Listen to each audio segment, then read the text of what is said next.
Hello അസ്സലാമു അലൈക്കും. ഇന്ന് ഞാൻ നിങ്ങളുടെ മുന്നിൽ ഷെയർ ചെയ്യുന്നത് നല്ലൊരു പച്ചക്കായ മെഴുക്ക് പുരട്ടിയുടെ റെസിപ്പിയാണ്. നിങ്ങൾ ഇത് ഒരു തവണ ഇതുപോലെ ഉണ്ടാക്കിയിട്ടുണ്ടെങ്കിൽ പിന്നെ നിങ്ങൾ പച്ചക്കായ ഉപ്പേരി ഉണ്ടാക്കുമ്പോൾ ഇതുപോലെ തന്നെ ഉണ്ടാക്കി നോക്കും. അത്ര ടേസ്റ്റാണ്. അപ്പോൾ നമുക്ക് വീഡിയോയിലോട്ട് പോയാലോ. അതിനായിട്ട് ഞാൻ 1/2 കിലോ പച്ചക്കായ എടുത്തിട്ടുണ്ട്. അത് ഞാൻ ഇതേപോലെയാണ് കട്ട് ചെയ്യണത്. നീളത്തിൽ ഇതേപോലെ കനം കുറഞ്ഞിട്ട് നീളത്തിൽ കട്ട് ചെയ്തെടുക്കുക. കട്ട് ചെയ്തതിന് ശേഷം ഞാൻ ഇത് കുറച്ച് നേരം വെള്ളത്തിലിട്ട് വെക്കുന്നുണ്ട്. അതിലേക്ക് ഞാൻ കുറച്ച് മഞ്ഞൾപ്പൊടിയും കൂടി ഇട്ട് കൊടുക്കുന്നുണ്ട്. ഇതിലത്തെ കറൊക്കെ ഒന്ന് പോയി കിട്ടാൻ വേണ്ടിയിട്ടാണ്. ഇനി മെഴുക്ക് പുരട്ടി ഉണ്ടാക്കാൻ വേണ്ടിയിട്ട് സവാള ആവശ്യമുണ്ട്. അപ്പോൾ അതിനായിട്ട് ഞാൻ വലിയൊരു സവാള കനം കുറച്ച് അരിഞ്ഞെടുക്കുകയാണ് ചെയ്യണത്.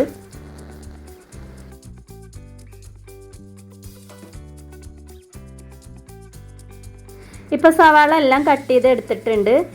പിന്നെ ഞാൻ മുൻപ് പച്ചക്കായ മഞ്ഞൾപ്പൊടി ഇട്ടിട്ട് വെള്ളത്തിൽ വെച്ചിട്ടുണ്ടായിരുന്നു. ആ വെള്ളമൊക്കെ ഒന്ന് ക്ലീൻ ചെയ്തിട്ട് വാർത്തെടുത്തിട്ടുണ്ട്. ഇനി നമുക്ക് പച്ചക്കായ മെഴുക്ക് പുരട്ടി ഉണ്ടാക്കാൻ നോക്കാം. അതിന് വേണ്ടിയിട്ട് ഞാൻ ഇവിടെ ഒരു നോൺ സ്റ്റിക്ക് പാത്രമാണ് എടുത്തിട്ടുള്ളത്. അതിലേക്ക് ഞാൻ പച്ച വെളിച്ചെണ്ണ ഒഴിച്ച് കൊടുക്കുന്നുണ്ട്. അതിലേക്ക് ഒരു പിടി കറിവേപ്പില ഇട്ട് കൊടുക്കുന്നുണ്ട്. കറിവേപ്പില ഇട്ട് കൊടുത്തതിന് ശേഷം ഞാൻ ഇതിലേക്ക് സവാള അരിഞ്ഞതാണ് ഇട്ട് കൊടുക്കുന്നത്. ഞാൻ ഒരു വലിയ സവാളയാണ് എടുത്തിട്ടുള്ളത്. അപ്പോൾ നിങ്ങൾ അതുപോലെ വലിയ സവാള ആണെങ്കിൽ 1 എടുക്കുക, ചെറുതാണെങ്കിൽ 2 എടുക്കുക. പിന്നെ ഞാൻ 2 പച്ചമുളക് പൊളിച്ചിട്ട് ഇട്ട് കൊടുത്തിട്ടുണ്ട്. പിന്നെ അതിലേക്ക് ആവശ്യത്തിനുള്ള ഉപ്പും ചേർത്തിട്ട് നന്നായി ഒന്ന് വഴറ്റിയെടുക്കാം. ഈ സവാളൊക്കെ ഒന്നൊരു ബ്രൗൺ കളറായിട്ട് വരണം. അപ്പോഴാണ് നമ്മൾക്ക് ഇതിലേക്ക് പച്ചക്കായ ചേർത്ത് കൊടുക്കേണ്ടത്. ഇപ്പോൾ ഇതാ നമ്മുടെ ഉള്ളിയൊക്കെ ഇവിടെ ഒരു ബ്രൗൺ കളറായി വന്നിട്ടുണ്ട്. ഇനി ഇതിലേക്ക് നമ്മൾ ക്ലീൻ ആക്കി വെച്ചിട്ടുള്ള പച്ചക്കായ ചേർത്ത് കൊടുക്കുകയാണ്. ഒപ്പം തന്നെ ഇതിലേക്ക് 1/2 ടീസ്പൂൺ മഞ്ഞൾപ്പൊടി,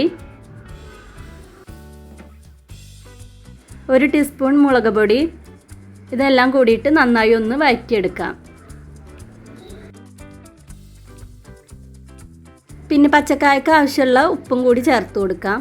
നമ്മൾ നേരത്തെ സവാളയ്ക്ക് വേണ്ടി ഉപ്പ് ചേർത്തിരുന്നു. അപ്പോൾ അതിനനുസരിച്ച് ഇതിലേക്ക് ചേർത്ത് കൊടുക്കുക. എന്നിട്ട് നന്നായി ഒന്ന് വഴറ്റിയെടുത്തിട്ട് ജസ്റ്റ് ചെറിയ ഫ്ലെയിമിൽ വെച്ചിട്ട് ഇടയ്ക്കിടയ്ക്ക് ഇളക്കി കൊടുത്ത് മൂടി വെച്ച് ഫ്രൈ ആക്കി എടുക്കാം. പിന്നെ നമ്മൾ ഇതിലേക്ക് വെള്ളമൊന്നും ചേർത്ത് കൊടുക്കണില്ല. അപ്പോൾ വെളിച്ചെണ്ണ ഒരു 2 ടേബിൾ സ്പൂണൊക്കെ വേണ്ടി വരും. അപ്പോൾ ഇടയ്ക്കിടയ്ക്ക് ഇളക്കി കൊടുക്കാൻ മറക്കരുത് കേട്ടോ. ഇങ്ങനെ വേണം നമുക്ക് ഇത് വേവിച്ചെടുക്കാൻ. അപ്പോൾ നമ്മൾ 1 മിനിറ്റ് മൂടി വെച്ചതിന് ശേഷം ഇടയ്ക്കിടയ്ക്ക് ഇളക്കി കൊടുക്കണം. അങ്ങനെ ഓരോ മിനിറ്റ് വെച്ചിട്ട് നമ്മൾ ഇത് വേവുന്ന വരെ നമുക്കിത് ഫ്രൈ ആക്കി എടുക്കണം. അപ്പോൾ ഇത് നല്ല ടേസ്റ്റാണ്. ഇത് ഇതേപോലെ വെളിച്ചെണ്ണയിൽ കിടന്നിട്ട് മൊരിഞ്ഞ് വരണം. അപ്പോൾ നിങ്ങൾ പച്ചക്കായ മെഴുക്ക് പുരട്ടി ഉണ്ടാക്കുമ്പോൾ എന്നും ഒരേപോലെ ഉണ്ടാക്കാണ്ട് ഇതുപോലെ ഒന്നും ഉണ്ടാക്കിയിട്ട് നോക്കി നോക്ക്. നിങ്ങൾക്ക് എന്തായാലും ഇഷ്ടപ്പെടും. പിന്നെ നമ്മുടെ ചാനൽ ആദ്യമായിട്ട് കാണുന്ന കൂട്ടുകാരുണ്ടെങ്കിൽ ഒന്ന് സബ്സ്ക്രൈബ് ചെയ്ത് സപ്പോർട്ട് ചെയ്യണേ. സബ്സ്ക്രൈബ് ചെയ്യുമ്പോൾ ബെല്ലേക്ക് എനേബിൾ ചെയ്യാൻ മറക്കരുത് കേട്ടോ. അപ്പോഴാണ് ഞാൻ പുതിയ വീഡിയോ ഇടുമ്പോൾ നോട്ടിഫിക്കേഷൻ വരികയുള്ളൂ. പിന്നെ എൻ്റെ പുതിയ വീഡിയോയ്ക്ക് നിങ്ങൾ ഹൈപ്പും ചെയ്യാൻ മറക്കല്ലേ. അപ്പോൾ അതാ നമ്മുടെ പച്ചക്കായ മെഴുക്ക് പുരട്ടിയൊക്കെ ഇവിടെ നന്നായി ഫ്രൈ ആയി കിട്ടിയിട്ടുണ്ട്. അപ്പോൾ ഇത് നന്നായി വെന്തിട്ടുണ്ട്. നിങ്ങൾ വിചാരിക്കും ഇത് വെള്ളമൊന്നും ഒഴിക്കാത്ത കാരണം വെന്തിട്ടുണ്ടാവില്ല എന്ന്. ഇത് നന്നായി വെന്തിട്ടുണ്ട്. പച്ചക്കായ ഒരു ഫ്രൈ ആയിട്ടുള്ള ഒരു ടേസ്റ്റ് ചോറിലൊക്കെ കൂട്ടി കഴിക്കാനൊക്കെ നല്ല ടേസ്റ്റാണ്. അപ്പോൾ നിങ്ങൾ ഇതുപോലെ ഉണ്ടാക്കി നോക്കാത്തവരുണ്ടെങ്കിൽ ഇതുപോലെ ഒന്ന് ഉണ്ടാക്കിയിട്ട് നോക്കി നോക്ക്. നിങ്ങൾ എന്തായാലും പിന്നീട് ഇതേപോലെ തന്നെ പച്ചക്കായ ഉപ്പേരി ഉണ്ടാക്കുകയുള്ളൂ. പച്ചക്കായ മെഴുക്ക് പുരട്ടി ഇഷ്ടപ്പെടുന്നവർക്ക് ഇത് എന്തായാലും ഇഷ്ടപ്പെടും.